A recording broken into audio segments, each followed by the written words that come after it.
ನಮಸ್ಕಾರ ವೀಕ್ಷಕರೇ, ಮತ್ತೊಂದು ವಿಡಿಯೋಗೆ ಸ್ವಾಗತ. ಐ ಹೋಪ್ ನೀವೆಲ್ಲ ಚೆನ್ನಾಗಿದ್ದೀರಾ ಅಂತ ಭಾವಿಸ್ತಾ ಇದ್ದೀನಿ. ಸೊ ಇವತ್ತು ನಿಮ್ಗೆ ಒಂದು ಸರ್ಕಾರಿ ನೌಕರಿ ಬಗ್ಗೆ ಮಾಹಿತಿ ತಗೊಂಡ್ಬಂದಿರುವಂತದ್ದು. ಸೊ ನಿಮ್ಗೆ ಇದು ಎಲ್ಲಪ್ಪ ಜಾಬ್ ಅಂತ ಅಂದ್ರೆ ಬೆಂಗಳೂರಲ್ಲಿರುವಂತ ನಿಮ್ಹಾನ್ಸ್ ಆಸ್ಪತ್ರೆಯಲ್ಲಿ ಹೊಸ ಉದ್ಯೋಗ ಅವಕಾಶ ಬಂದಿರುವಂತದ್ದು. ಇದು ಸಂಪೂರ್ಣವಾಗಿ ಸರ್ಕಾರಿ ಅಂದ್ರೆ ಕರ್ನಾಟಕ ಸರ್ಕಾರದ ಉದ್ಯೋಗ ಅವಕಾಶ ಅಂತಾನೆ ಹೇಳ್ಬೋದು. ಸೊ ಇದರಲ್ಲಿ ನಿಮ್ಗೆ ಯಾವುದೇ ತರಹದ ಪರೀಕ್ಷೆ ಇರುವುದಿಲ್ಲ, ಕೇವಲ ವಾಕ್ ಇನ್ ಇಂಟರ್ವ್ಯೂ ಇರುವಂತದ್ದು. ಸೊ ಇದರಲ್ಲಿ ಏನು ಅಂತ ಅಂದ್ರೆ ಇದು ಆದಷ್ಟು ಬೇಗ ನೀವು ಅಪ್ಲೈ ಮಾಡಿ ಈ ವಾಕ್ ಇನ್ ಇಂಟರ್ವ್ಯೂನ ಸದುಪಯೋಗ ಪಡ್ಕೊಬೇಕು ಅನ್ನೋದು ಈ ವಿಡಿಯೋನ ಉದ್ದೇಶ ಆಗಿರುವಂತದ್ದು. ಸಂಪೂರ್ಣ ಡೀಟೇಲ್ಸ್ ಈ ವಿಡಿಯೋದಲ್ಲಿ ಕೊಡ್ತೀನಿ. ವಿಡಿಯೋನ ಕೊನೆವರೆಗೂ ನೋಡಿ. ಇಷ್ಟ ಆದಲ್ಲಿ ಲೈಕ್ ಮಾಡಿ, ನಿಮ್ ಫ್ರೆಂಡ್ಸ್ ಸಹ ಶೇರ್ ಮಾಡೋದನ್ನ ಮರಿಬೇಡಿ. ಇನ್ನು ನಮ್ಮ ಚಾನೆಲ್ ನ ಸಬ್ಸ್ಕ್ರೈಬ್ ಮಾಡಿಲ್ಲ ಅಂದ್ರೆ ಸಬ್ಸ್ಕ್ರೈಬ್ ಮಾಡಿ, ಸಪೋರ್ಟ್ ಮಾಡಿ. ಮತ್ತೆ ಈ job walk in interview link application ಏನಿದೆ ಅಲ್ವಾ, ಅದನ್ನ ನಮ್ಮ ಟೆಲಿಗ್ರಾಮ್ ಚಾನೆಲ್ ಹಾಕಿರ್ತೀವಿ. ಟೆಲಿಗ್ರಾಮ್ ಚಾನೆಲ್ ಲಿಂಕ್ ಬಂದು ಡಿಸ್ಕ್ರಿಪ್ಷನ್ ಇರುವಂತದ್ದು, ತಪ್ಪದೇ ವಿಸಿಟ್ ಮಾಡಿ. ಸೊ ಈ ನೇಮಕಾತಿ ಅವಕಾಶ ಬಂದಿರುವಂತದ್ದು ನಿಮ್ಹಾನ್ಸ್ ಅಂದ್ರೆ national institute of medical health and neuro sciences hospital ಕಡೆಯಿಂದ. ಸೊ ಇದರಲ್ಲಿ ನಿಮ್ಮ ಹುದ್ದೆ ಯಾವ್ದಪ್ಪ ಅಂತ ಅಂದ್ರೆ ಪ್ರಾಜೆಕ್ಟ್ ಆಫೀಸ್ ಅಸಿಸ್ಟೆಂಟ್ ಅನ್ನೋ ರೋಲ್ ಆಗಿರುವಂತದ್ದು. ಇದರಲ್ಲಿ ಯಾವುದೇ ರೀತಿಯಾದಂತಹ ಎಕ್ಸಾಮ್ ಇರೋದಿಲ್ಲ, ಡೈರೆಕ್ಟ್ ವಾಕ್ ಇನ್ ಇಂಟರ್ವ್ಯೂ ಮೂಲಕ ಡೈರೆಕ್ಟ್ ವಾಕ್ ಇನ್ ಪ್ರೊಸೆಸ್ ಇರುವಂತದ್ದು. ಸೊ ಇದರಲ್ಲಿ ನೀವು ಆನ್ಲೈನ್ ಅಲ್ಲಿ ಅಪ್ಲಿಕೇಶನ್ ಹಾಕ್ಬೇಕಾಗಿರುವಂತದ್ದು. ಅಂಡ್ ಇದ್ರ ನೋಟಿಫಿಕೇಶನ್ ಮತ್ತೆ ವೆಬ್ಸೈಟ್ ಲಿಂಕ್ ಕೂಡ ನಮ್ಮ ಟೆಲಿಗ್ರಾಮ್ ಚಾನೆಲ್ ಇರುವಂತದ್ದು, ತಪ್ಪದೇ ವಿಸಿಟ್ ಮಾಡಿ. ನಿಮ್ಗೆ ಎಕ್ಸ್ಪೀರಿಯನ್ಸ್ ಇದ್ರು ಓಕೆ, ಎಕ್ಸ್ಪೀರಿಯನ್ಸ್ ಇಲ್ಲ ಅಂದ್ರೂ ಓಕೆ, ಫ್ರೆಶರ್ಸ್ ಕೂಡ ಎಲಿಜಿಬಲ್ ಇರುವಂತದ್ದು. ಮತ್ತೆ ಎಕ್ಸ್ಪೀರಿಯನ್ಸ್ ಅಂತ ತಗೊಳ್ತು ಅಂದ್ರೆ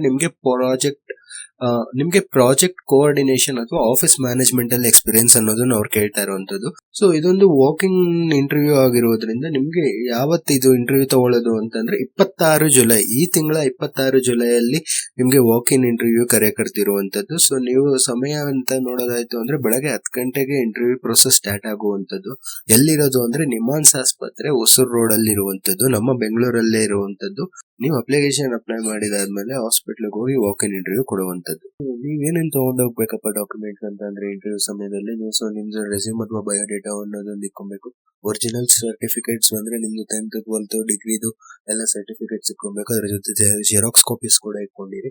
ಜೊತೆಗೆ ನಿಮ್ಮ government ID proof, voter ID, Aadhaar card, ಇಲ್ಲ ಡ್ರೈವಿಂಗ್ ಲೈಸೆನ್ಸ್ ಅಥವಾ ಪ್ಯಾನ್ ಇವನ್ನು ಕೂಡ ಇಟ್ಕೊಂಡಿರುವಂತದ್ದು. ಮತ್ತೆ ಪಾಸ್ಪೋರ್ಟ್ ಸೈಜ್ ಫೋಟೋಗ್ರಾಫ್ ಎಷ್ಟಾದ್ರೆ ಅಷ್ಟು ಇಟ್ಕೊಳ್ಳಕ್ಕೆ ಟ್ರೈ ಮಾಡಿ. ಯಾಕಂತ ಅಂದ್ರೆ ಎಲ್ಲೆಲ್ಲಿ ನಿಮಗೆ ಫೋಟೋ ಕೇಳ್ತಾರೆ ಅನ್ನೋದು ಗೊತ್ತಾಗೋದಿಲ್ಲ. ಸೊ ನೀವು ಕಮ್ಮಿ ಇಟ್ಕೊಂಡು ಹೋಯ್ತು ಅಂದ್ರೆ ನಿಮ್ಗೆ ಸಮಸ್ಯೆ ಆಗುವಂತದ್ದು. ಇಲ್ಲಿ ನಿಮ್ಗೆ ಎಜುಕೇಶನ್ ಕ್ವಾಲಿಫಿಕೇಶನ್ಸ್ ನೋಡೋದಾಯ್ತು ಅಂದ್ರೆ ನಿಮ್ಗೆ ಡಿಗ್ರಿ ಆಗಿರ್ಬೇಕಾಗಿರುವಂತದ್ದು. BSc, BCom, BA ಯಾವುದೇ ಸ್ಟ್ರೀಮ್ ಆದ್ರೂ ಸರಿ ನೀವು ಎಲಿಜಿಬಲ್ ಇರುವಂತದ್ದು. ನಿಮ್ಗೆ ಇಲ್ಲಿ ನೋಟಿಫಿಕೇಶನ್ ಅಲ್ಲಿ ಮೆನ್ಷನ್ ಮಾಡಿರೋ ರೀತಿ ಪ್ರತಿ ತಿಂಗಳು ನಿಮ್ಗೆ 26,000 ರೂಪಾಯಿ ಸಂಬಳ ಸಿಗುವಂತದ್ದು. ಬಟ್ ಇದು ವೇರಿ ಆಗುವಂತದ್ದು ನಿಮ್ಮ ಇಂಟರ್ವ್ಯೂ ಬೇಸಿಸ್ ಮೇಲೆ. ಇದೊಂದು ಯಾರ್ಯಾರಿಗೆ ಗೌರ್ಮೆಂಟ್ ಸೆಕ್ಟರ್ ಅಲ್ಲಿ ಸೆಟಲ್ ಆಗ್ಬೇಕು ಅನ್ನೋ ಆಸೆ ಇದೆಯೋ ಇದೊಂದು ಗೋಲ್ಡನ್ ಆಪರ್ಚುನಿಟಿ, ಮತ್ತೆ ಮತ್ತೆ ಬರೋದಿಲ್ಲ. ಸೊ ಜುಲೈ 26ರಂದು ಮತ್ತೆ ಹೇಳ್ತಾ ಇದ್ದೀನಿ, ಜುಲೈ 26ರಂದು ವಾಕ್ ಇನ್ ಇಂಟರ್ವ್ಯೂ ಡೇಟ್ ಇರುವಂತದ್ದು. ಸೊ ನೀವು ಬೆಳಗ್ಗೆ 10 ಗಂಟೆಗೆ ನಿಮ್ಹಾನ್ಸ್ ಆಸ್ಪತ್ರೆಯಲ್ಲಿ ಇರಬೇಕಾಗಿರುವಂತದ್ದು. ಸೊ ಸಂಪೂರ್ಣ ಮಾಹಿತಿ ನೋಟಿಫಿಕೇಶನ್ ಎಲ್ಲ ನಮ್ಮ ಟೆಲಿಗ್ರಾಮ್ ಚಾನೆಲ್ ಇರುವಂತದ್ದು. ಟೆಲಿಗ್ರಾಮ್ ಚಾನೆಲ್ ಲಿಂಕ್ ಬಂದು ಡಿಸ್ಕ್ರಿಪ್ಷನ್ ಅಲ್ಲಿ ಇರುತ್ತೆ, ತಪ್ಪದೇ ವಿಸಿಟ್ ಮಾಡಿ. ಈ ವಿಡಿಯೋ ಇಷ್ಟ ಆದಲ್ಲಿ ನಿಮ್ ಫ್ರೆಂಡ್ಸ್ ಸಹ ಶೇರ್ ಮಾಡಿ ಅಂತ ಕೇಳ್ಕೊಳ್ತೀನಿ. ಇದೇ ರೀತಿ ಗೌರ್ಮೆಂಟ್ ಜಾಬ್, ಪ್ರೈವೇಟ್ ಜಾಬ್, ಎಲ್ಲಾ ಜಾಬ್ ಡೀಟೇಲ್ಸ್ ಬಗ್ಗೆ ನಮ್ಮ ಚಾನೆಲ್ ಅಲ್ಲಿ ವಿಡಿಯೋಸ್ ರೆಗ್ಯುಲರ್ ಬೇಸಿಸ್ ಅಲ್ಲಿ ಅಪ್ಡೇಟ್ ಮಾಡ್ತಾ ಇದ್ದೀವಿ. ತಪ್ಪದೇ ವಿಸಿಟ್ ಮಾಡಿ ಮತ್ತೆ ಸಬ್ಸ್ಕ್ರೈಬ್ ಮಾಡ್ಕೊಂಡು ವಿಡಿಯೋದಲ್ಲಿ ಸಿಗೋಣ. ಧನ್ಯವಾದ.